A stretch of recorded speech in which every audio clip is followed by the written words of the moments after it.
So, first and foremost, we need to talk about the biggest consequence and the biggest issue with DXM, which is, in my opinion, the entire plateau system behind DXM dosage. For those of you guys who don't understand, or maybe you've never taken DXM before, DXM is a very interesting drug.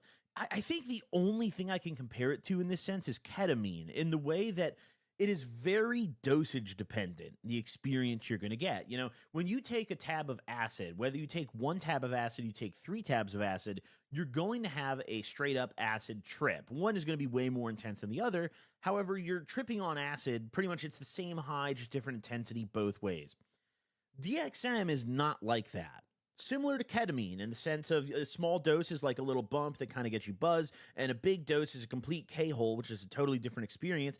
DXM has something that people like to call the plateaus. And it's accepted that there's 1 to 4 are the level of plateaus, right? 1 being the lowest, the entry level high, like, okay, you're not sober, you feel something, and 4 being a full-on psychedelic experience. Now, I am confident that I have experienced all 4 plateaus of DXM in my days.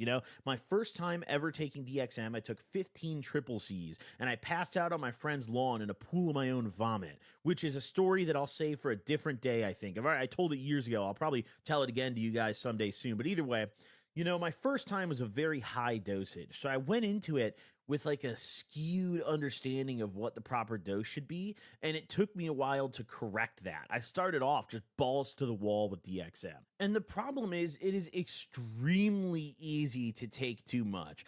Extremely easy to go to a plateau that you're not meaning to be at.